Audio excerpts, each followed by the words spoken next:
إذا وقعت الواقعة ليس لوقعتها كاذبة خافضة رافعة إذا رجت الأرض رجا وبست الجبال بسا فكانت هباء منبثا وكنتم أزواجا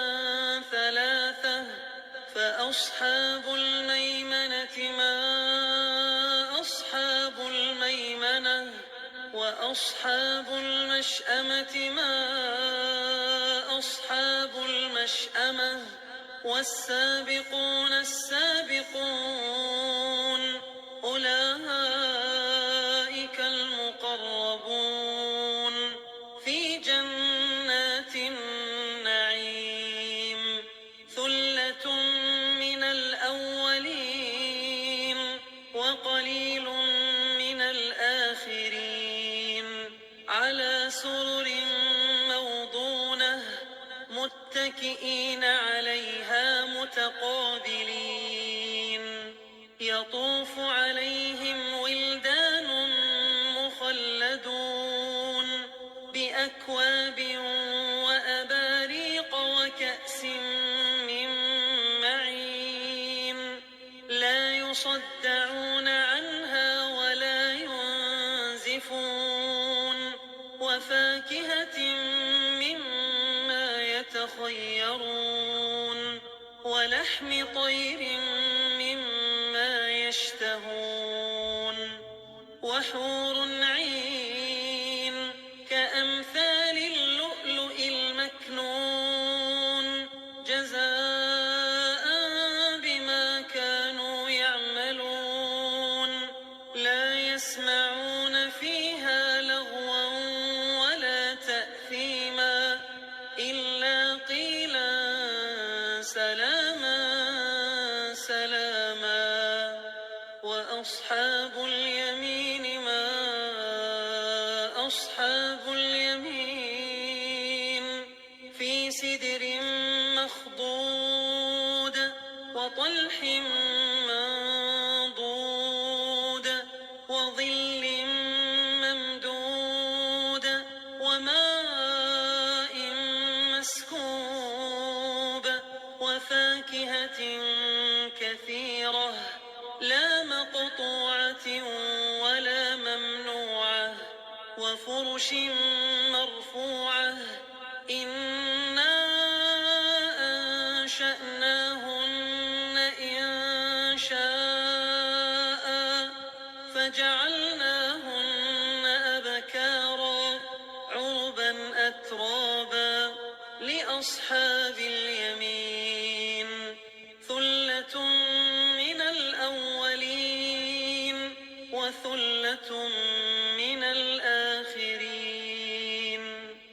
وأصحاب الشمال ما أصحاب الشمال في سموم وحميم وظل من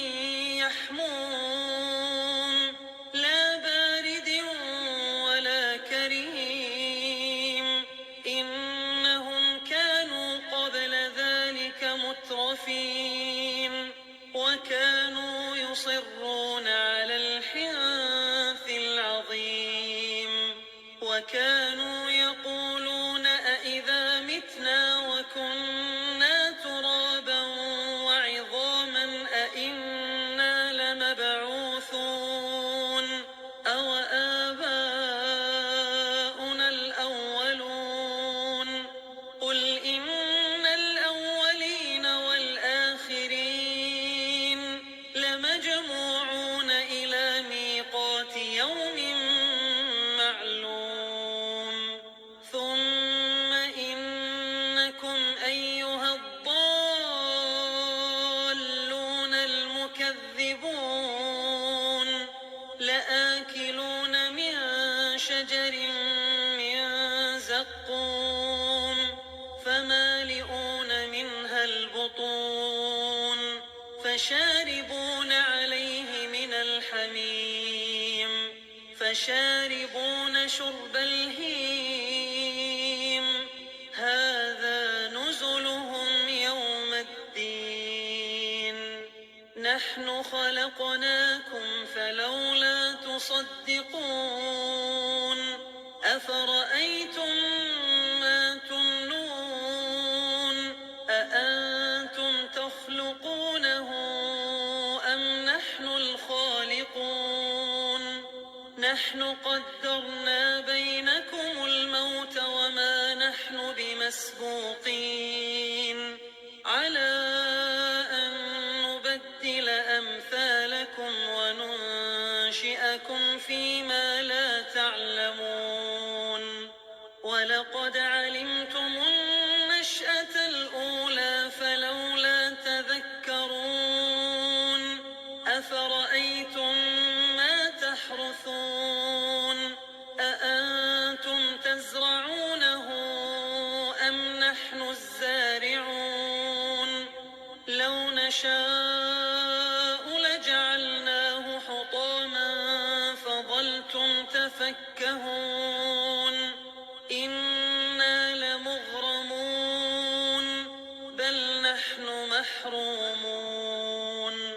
أفرأيتم الماء الذي تشربون أأنتم أنزلتموه من المزن أم نحن المنزلون لو نشاء جعلناه أجاجا فلولا تشكرون أفرأيتم النار التي تورون أأنتم أنشأتم شجرتها أم نحن المنشئون نحن جعلناها تذكرة ومتاعا للمقوين فسبح باسم ربك العظيم فلا أقسم بمواقع النجوم وإنه لقسم لو تعلمون عظيم إنه لقرآن كريم في كتاب مكنون لا يمسه إلا المطهرون تنزيل من رب العالمين أفبهذا الحديث أنتم مدهنون وتجعلون رزقكم أنكم تكذبون فلولا إذا بلغت الحلقوم وأنتم حينئذ تنظرون ونحن أقرب إليه منكم ولكن لا تبصرون فلولا إن كنتم غير مدينين ترجعونها إن كنتم صادقين فأما إن كان من المقربين فروح وريحان وجنة نعيم وأما إن كان من أصحاب اليمين فسلام لك من أصحاب اليمين وأما إن كان من المكذبين الضالين فنزل من حميم وتصلية جحيم إن هذا لهو حق اليقين فسبح باسم ربك العظيم